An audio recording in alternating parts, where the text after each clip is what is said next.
Hello everyone, আজকে আমি এই বাড়িতে এসেছি। আজকে দাদার জন্মদিন, তো অফিস থেকে ফেরার সময় একটু বাইরে থেকে করে নিয়ে এ বাড়িতে চলে এসেছি। দাদার জন্য কিছু রান্না করবো, কিছু কী করি তোমাদের সাথে দেখাচ্ছি। এদিকে ঠান্ডা বসে বসে খাচ্ছি। কী হয়েছে? খাও খাও। কি এটা কি? হ্যাঁ খেয়ে নাও খেয়ে নাও। মুগ ডাল ভাজা খাচ্ছে। তো কী রান্না করছি চলো আগে পাকটা দেখতে পারো।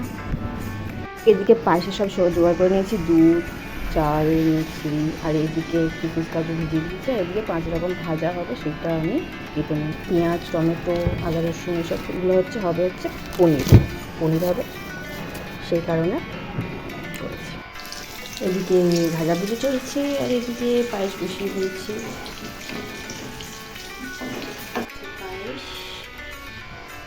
পায়েস হয়ে যাচ্ছে, পনিরটাকে বসিয়ে দিয়েছি। এদিকে ভাজা কমপ্লিট, আর হয়েছিল ডাল, এদিকে মাছের ঝোল আর পনিরের তরকারি। আজকে বুদ্ধ পূর্ণিমা, তো সেই জন্য মাংসটা করি না। স্যালাডও কেটে নিয়েছি। ওদিকে বৌদি আর দাদার বন্ধুরা মিলে ঘর সাজাচ্ছিল আর কেকটা রেডি করছিল, তো সব রেডি টেডি করে নিয়ে দাদাকে নিয়ে এলাম।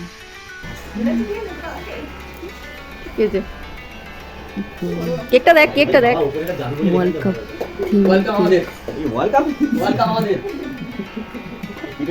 পাচ্ছি।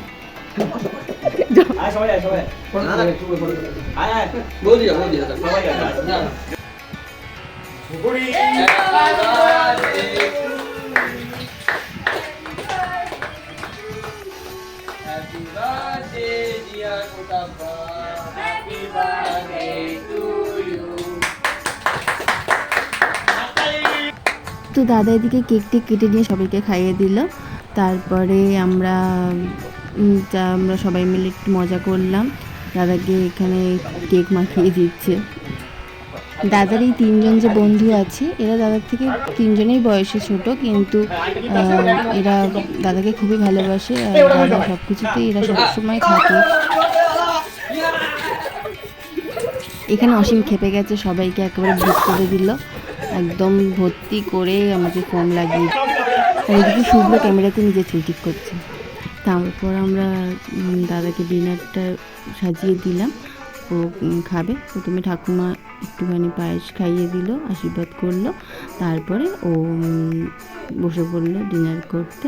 তো দাদা খাক। তোমরা জানিও কেমন লাগলো ব্লগটা। দেখা হবে অন্য একটা ব্লগে। টাটা।